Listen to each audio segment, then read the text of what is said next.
गुरु महाराज जाम्बोजी ने सम्राथल पर आसीन होकर बहुत सारे कार्य किए और बहुत सारे लोगों को उपदेश भी दिए। भगवान की लीला श्रवण करने से भगवान के प्रति भक्ति का भाव उदय होता है। भक्ति से बढ़कर अन्य कुछ भी प्राप्त करने योग्य नहीं है। भगवान ने सम्राथल पर विराजमान होकर अनेक पापी एवं मूर्ख जनों का उद्धार किया है। इनमें से ही कुछ मूर्ख जनों के बारे में आज मैं आप सभी को बताने वाली हूँ। तो चलिए बिना देरी करे वीडियो को शुरू करते हैं। जब बिश्नोई पंथ की स्थापना हो चुकी थी, किंतु इतना प्रचार प्रसार अब भी नहीं हो पाया था। उस समय की बात है, एक बिश्नोई कार्यवंश के लणसर गांव पहुंचा। रात्रि में विश्राम एवं भोजन हेतु वह शोभाराम सारण जाट के घर पहुंचा। जिस समय वह बिश्नोई शोभाराम के घर पहुंचा तो वह घर पर नहीं था। बिश्नोई ने जाकर बाहर झोंपड़े में आसन लगा लिया। घर के अंदर से शोभाराम की पत्नी आई। उसने देखा कि घर में कोई अतिथि आया है, इसे भोजन पानी के लिए पूछना चाहिए। घर में आया हुआ अतिथि तो देवता के समान होता है।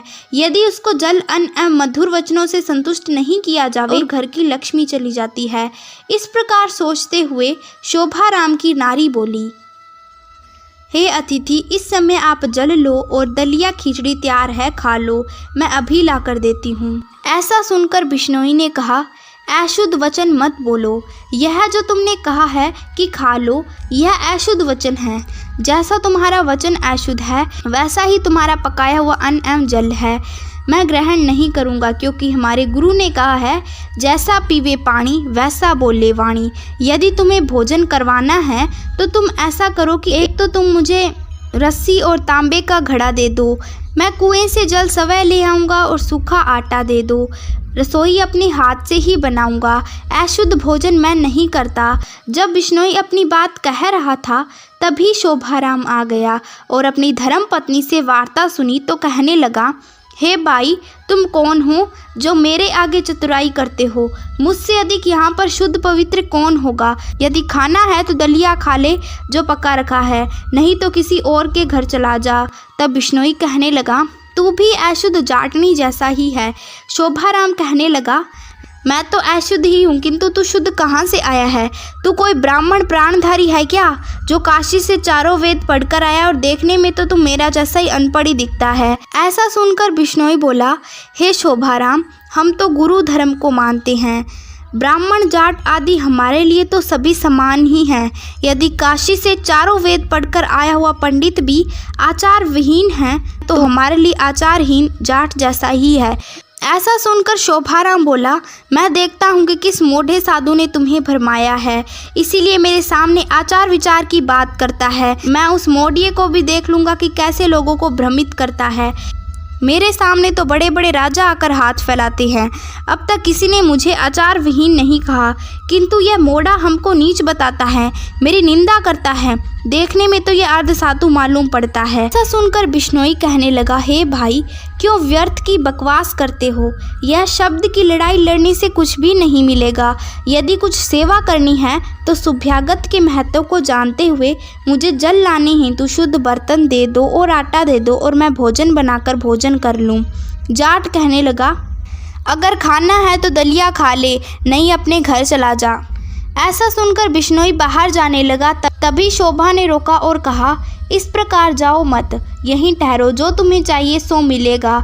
इसमें तुम्हारा कोई दोष नहीं है, तुम्हारे गुरु ने तुम्हें सिखाया है। मैं उन्हीं से जाकर झगड़ा करूँगा, उन्हीं से जाकर पूछूंगा।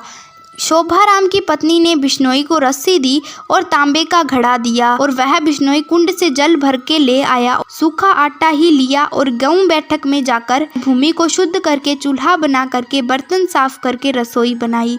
भगवान को अर्पण करके भोजन को अमृत तुल्य मानकर किया। शोभाराम ने देखा और कहा, मैंने बड़े बड़े ब्राह्मण साधु सन्यासी देखे हैं, किंतु ऐसा पाखंड नहीं देखा। प्रातःकाल ब्रह्म मुहूर्त में उठकर स्नान ध्यान करके बिश्नोई रवाना होने लगा और कहने लगा, भाई मेरे पर कृपा रखना, मैंने आपको कष्ट दिया हो तो उसके लिए मुझे क्षमा करना, अब मुझे आगे का रास्ता बतला दो। शोभाराम कहने लगा, मैं तुम्हारे साथ ही चलूँगा, तुम्हारे गुरु से जाकर बहुत झगड़ा करूँगा। ऐसा कहते हुए शोभाराम साथ में ही चल पड़ा। समराथल पर जाकर जाम्भोजी के दर्शन किए। शोभाराम ने देखा कि जाम्भोजी संत सभा में विराजमान हैं। शोभाराम ने आकर इस प्रकार से कहा, हे सतगुरु, हमें बतलाओ कि आप क्यों लोगों को भ्रमित करते हो, क्यों पाखंड सिखलाते हो। इस समय तो आप स्वतंत्र हो, किंतु जन्म दोबारा भी तो लेना पड़ेगा। उस जन्म में इस जन्म के किए हुए कर्म दुख भोगना पड़ेगा। इस प्रकार से पाखंड करोगे तो संसार सागर से पार नहीं उतर सकोगे, नरक में दुख भोगना पड़ेगा। जाम्भोजी ने कहा, हे शोभा, धर्म कीजिए, धर्म करने हेतु ही तो ये मानव शरीर मिला है। तू मेरी चिंता छोड़, अपनी चिंता कर। तू कहाँ जा रहा है? धर्म से बहुत दूर जा रहा है। शोभाराम बोला, धर्म क्या होता है? मैं दान पुण्य बहुत करता हूँ, यही तो धर्म होगा। आप हमें क्या समझाओगे? मैं तो पहले से ही ज्ञानी हूँ। हम लोग दान पुण्य बहुत ही करते हैं, किंतु किसको करें यह जानना आवश्यक नहीं। हम लोग तो भोपा भरडा देवी देवताओं के निमित्त दान बहुत देते हैं। हम लोग जप भी करते हैं, देवी देवताओं का नाम जपते हैं, पूजा पाठ देवी भूत प्रेत आदि का करते हैं। यदि आप परमेश्वर के जाप की बात कहें तो कोई आवश्यक नहीं। जो परमेश्वर का जाप करता है वह ही ऐसा ही है, और जो नहीं करता वह भी ऐसा ही है।